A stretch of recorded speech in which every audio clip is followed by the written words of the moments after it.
Go for it. Hey, my name is Eric McCoy, and I'm with Just a Step Away. I'm going to be doing a little investigation today that I've been really curious on. I'm going to go meet with a doctor.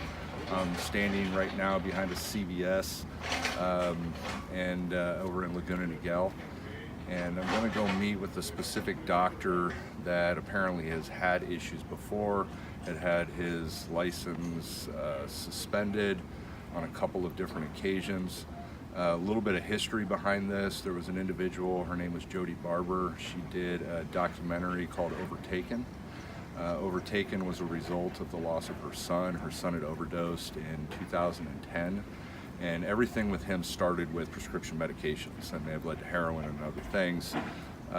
But the question that we come up with in everything today is so many individuals that move to heroin or other illicit drugs are currently starting with prescription medications, and it's kind of I think it's a huge epidemic today, or the start of the major heroin epidemic that we're seeing. And my goal today is to go in and meet with this doctor. I'd set up an appointment for today, set it up a few days ago, and I'm going to go in and I'm going to kind of play out different symptoms. I'm not going to drug seek, I'm not going to ask for drugs, but I am going to come in with anxiety disorders and insomnia, and I have back pain and things of this nature, and to see how easy it is for me to get prescribed certain things. And I wanted to also educate everybody on the state of California, and I'm sure every state has this to a certain degree, is that you can look up licenses from individuals, from doctors. You can go on to the California Medical Board of California website, and you can find out if their license is active, if it's suspended, if it's been suspended, any kind of reports that have been done through the medical board, and I had pulled up one that was specific to the doctor that I'm going to see today. Apparently in 2007 he had a nervous breakdown. He was taking Seroquel. One of the suspensions was a result of his psychiatrist moving out of state, so he started taking his own sample Seroquel. And it kind of brings up the debate today on what we look at with doctors. How safe are doctors? It's the same kind of concept. If a police officer has a nervous breakdown and they're carrying a gun,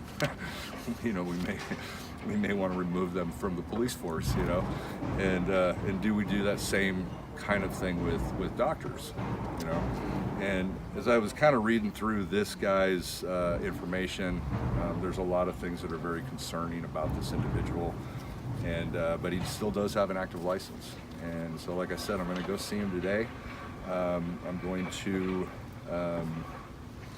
see what I can come out with. I know a lot of people are going to look at this and probably see this as a witch hunt, and I wanted to just kind of explain that that's really not what this is about. I'm a huge fan of education and self-responsibility. The more that we can educate the public on what's going on and how to find information about doctors or different individuals before you go see them, might be a good thing.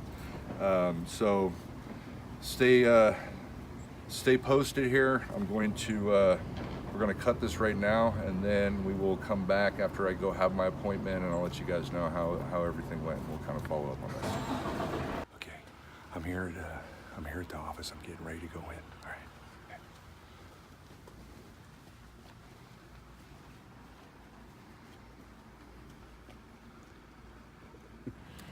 Hey everybody, so I'm back, and I had an opportunity to meet with the doctor.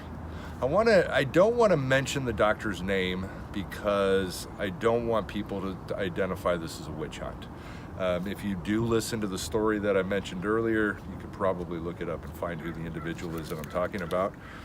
But so I went and I had an opportunity to meet with this doctor, and I told him that I had anxiety and wasn't able to focus very well, and a lot of the things that people can play out.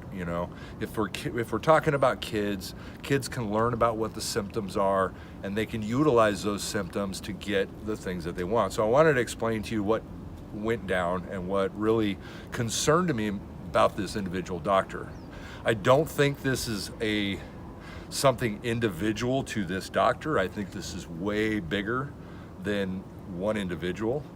And it brings us back to the epidemic that's happening in this country in terms of, the kids that are able to get on certain medications. They take those for a while and then they go to heroin or something bigger and something better, in their mind. So I wanted to explain how all this played out, and this is really interesting. So the doctor explained how the brain works and how the neurotransmitters are not firing, they're going back this way, and then a little bit are going this way, and he kind of explained it in a very generalized manner that was honestly very difficult to understand.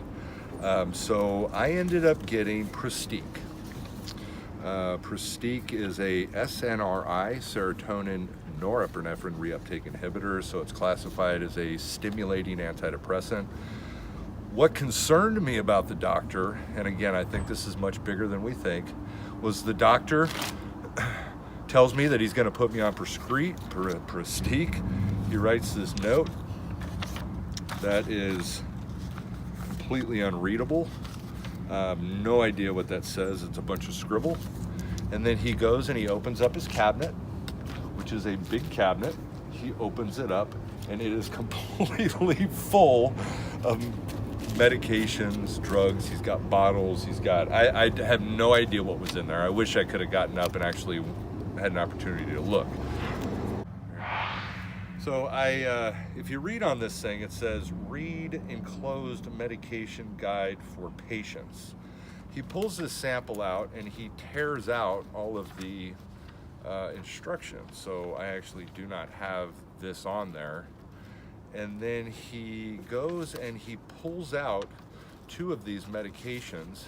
He cuts them and then he puts them into a bindle. Now, for a drug addict, this is very common, right? And this is something that a lot of meth addicts will see. And I'm actually going to open this up and tell me, for any of you meth addicts out there, if this looks very similar to what you would find. We open this thing up, and we have Pristiq. It looks like chunks of meth, kind of.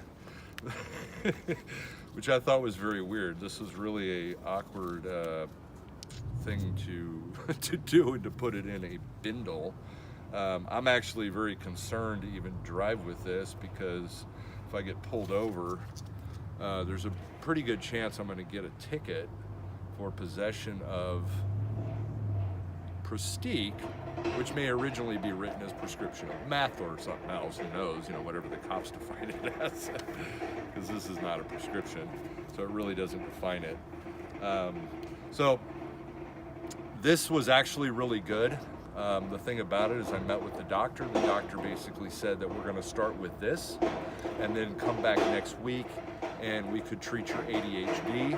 ADHD medications could be Adderall or something of that nature. I played my sleep problem a little bit, so probably later I could even get more medication, maybe some Seroquel, some things that will help me, sleep and things like that. So I wanted to do this thing. This was not really designed as a witch hunt. This was to show the concern that we have with kids potentially going and being able to go to doctors, get medications or whatever it is, and ultimately, switch to something bigger and better because they're, taking medications. The doctor that I met with was pretty much all about medications. He's a family doctor, is really what he's defined as, but he does primarily psychiatry type work. His office has a couch, chair. There's nothing in there in terms of meeting with anybody and doing any kind of physical or anything of that nature. Strictly psychiatric type work, which again, typically that would be a psychiatrist, I'd think. that would focus a little bit more on that kind of stuff, even though I know nothing that this guy is doing is illegal. Although I do question this type of behavior, cutting things up and putting them in bindles, and then you know, having a cabinet that's just full of medications and drugs that he can basically hand out at will, which look like a bunch of samples. Again, I wasn't able to look in it, but there were a lot of bottles that looked like medications also. So I'm not really sure on that, but I do want to put that out there. But this does prove, I think, my point and really what I'm trying to do here. And I want to thank everybody for watching and paying attention to this. I hope this is very educational, because that was my whole point in this, was to provide some kind of education regarding this, and maybe to get that out there. And again, look up your doctors. This doctor is on probation or has been on probation. All of the information is in the medical board website on this doctor, which I was able to find going in. And so thank you guys for watching, and we will see you soon. We'll be doing other things that hopefully is very educational for people also. Thank you.